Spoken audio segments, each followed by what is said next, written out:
This is a series I've been meaning to start for a while. I just took me a while because I had some trouble defining underrated. So I've just finally said, you know what? I'm just gonna watch kids that are committed right now to some school. I've only watched ACC schools so far, so every kid we watch today is gonna be an ACC commit.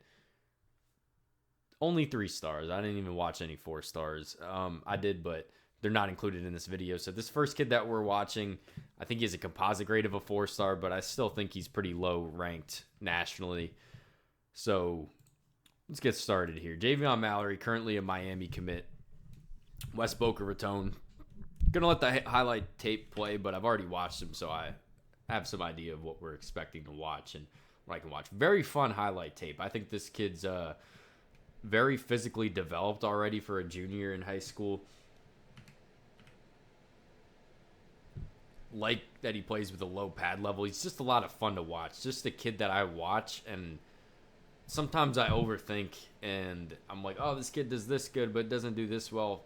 Every now and then I'll just watch a kid and I'm like, this kid's going to be good at the next level. I don't care about the technicalities. Okay, maybe he doesn't run a great 40, that kind of stuff. Sometimes I'll just watch football players and I'm just like, this kid's a hell of a football player. And Javion Mallory's a kid that came up with me. You know, it just hit me in my head. So you guys tell me what you think. I'm not really gonna, usually with these other videos, these evaluations, I go and break it into six traits. I'm not gonna really do that here. This is more for entertainment purposes than anything technical. But what do I like about him? Like I said, very developed lower body. This kid just has a frame to run through tackles. I think he's athletic enough. Once he gets into a straight line, he's just a nightmare to tackle. I can tell you, I would not want to be there when this kid has a full head of steam and is running in a straight line. And I think he's pretty laterally quick also.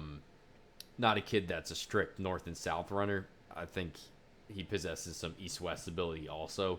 Although I think his calling card is going to be northwest at the north-south at the next level.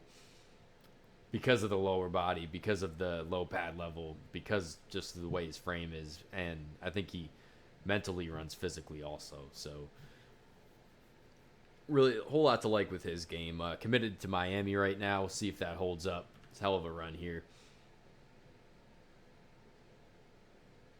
This is the kind of stuff that translates at the next level. You watch some of these high school running backs just run around players, and of course it's important to be fast at the next level, but sometimes, you know, everybody just gets faster at the next level. Everybody gets stronger at the next level too, but these big thighs, these powerful running, that stuff is going to show up on Saturdays and hopefully Sundays one day. Definitely shows up on Fridays with this kid, I'll tell you that much. Let's go full beast mode here.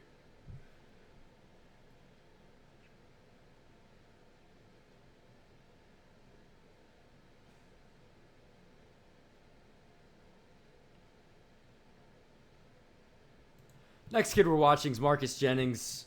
Plays, I think it said safety on his 24/7, but or no, the other way around. I don't know. This kid looks like a linebacker though. Marcus Jennings, Cass Tech, Michigan, currently committed to Pittsburgh. Pitt Panthers.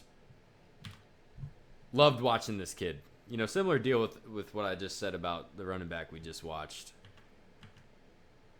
Sometimes I just get too technical and I start saying I don't like kids for reasons that don't really make that much sense because you watch them play football and they're just friggin' football players. And really this kid sold me on this first play where he just, you know, just really robs the kid, just jacked him.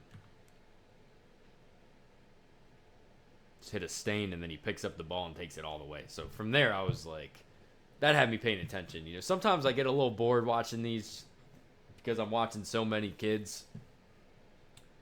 And they're all good football players in their own right, but you'll just watch a kid that just it's like taking a coffee or something, double shot of espresso, and that was definitely this kid's highlight tape for me. Just a really good, well-rounded football player, I think.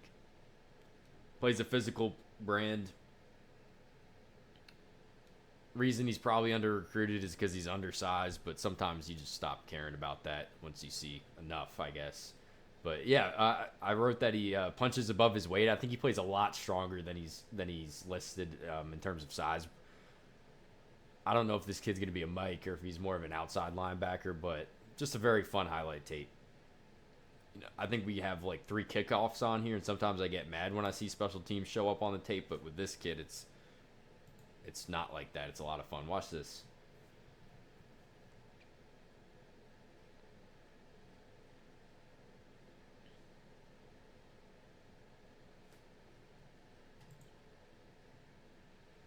Seeing a little bit of nickel back here.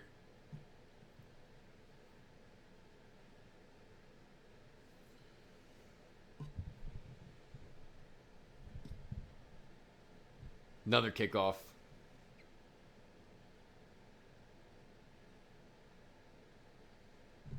I mean, we don't talk about special teams on here enough, I swear to God. But, this is big when you have a kid that can just hawk down a kid, all of a sudden they're starting at the 10-yard line instead of the 20. That's pretty much a 10-yard sack when you think about it. Anyways, outside of the kickoffs, I do think the kid's a good football player. Like I said, very physical.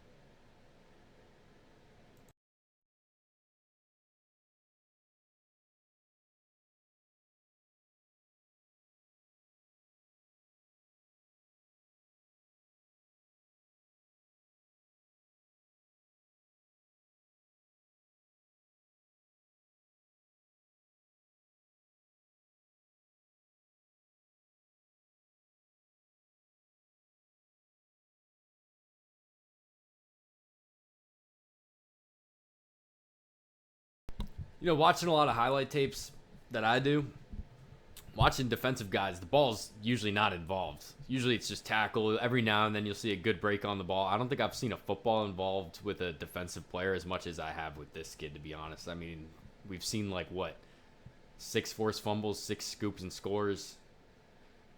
Pretty crazy. And I hate when we watch, a lot of times you'll see 24/7 kids or 24/7 reporters be like, "Oh, just the ball just seems to find him." Doesn't really make that much sense because the kid's putting himself in a position for the ball to get there. And a lot of times what they mean by that is the kids just happen to scoop up fumbles. I hate watching fumble recoveries on highlight tapes because it's the kid was just in the right spot at the right time.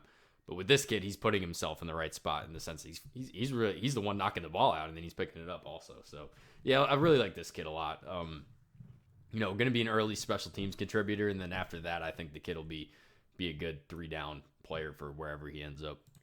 Now we're watching David Jackson from Our Lady of Good Counsel in Oldie, Maryland, defensive lineman, currently committed to UNC. He labeled this junior year tape underrated dog. And when I first saw that, I'm like, every kid thinks they're underrated. Every kid thinks they're a dog. But watching 2 minutes of this video, even less, really, I was like, you know what? This kid is underrated, and this kid is a dog. So 3-star and 24/7 on their not composite rank. Why is he a 3-star? I think people will tell you he's undersized, so I think that's something that we've seen with the last 2 kids. I asked myself, why do I think kids get underrated, and then how can I exploit that to find, if I was recruiting, how do I exploit that to find kids that other schools are lower on? You got to remember, with these kids being 3-stars, that means the media underrates them. It doesn't necessarily and really never means that schools are underrating them. It just means that us as fans and me as a YouTube channel, we have to do a bit more digging than just trusting the 24/7 rankings, because I think it's obvious watching a kid like this that schools are very high on him, higher on him than 24/7 thinks, I think. But there's only so many 4-stars that can go around, only so many 5-stars that can go around. Of course, kids are going to be lost in the process, but I think this kid plays very strong. I think he's very twitchy for an interior defensive lineman. Like I said, he's going to be on the smaller end, so you're going to have him be a bit more explosive, but I think he's plenty explosive. Plays at a school in Maryland that's put a lot of kids to the next level. Always love seeing that. Usually these kids don't get missed that go to schools like this, just because schools will be pretty aware of everybody that's on Buford, everybody that's on Miami Central, Our Lady of Good Counsel is another school like that. At least it should be. If the school's serious about recruiting, they should have a good idea of everybody on this roster, to be honest. But this kid, he's going to be fine. All these kids are committed to ACC schools. They could probably go anywhere in the country that they want, but for media purposes, these are kids that I think are underrated. Like I said, very good get off. I think he's strong also. So I see those two things, and I get very excited on the smaller end. But I do think given enough time to develop, get a little stronger, I think this kid could be a special find for UNC if he ends up there. But we'll see. It's a while till December.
So those are the three underrated prospects for this week. We're gonna be back at it next week.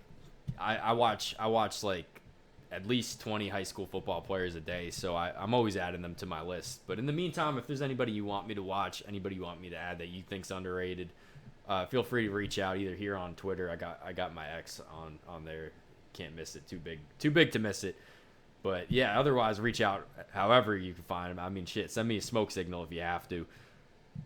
Carrier pigeon, whatever the hell you got to do to get into contact with me. Like I said, I watch a lot of high school football, so I'm open to watching anyone. Doesn't mean they're going to make a video, but that doesn't mean I didn't like them. So thanks for watching, and yep, make sure to subscribe. I got to start saying that.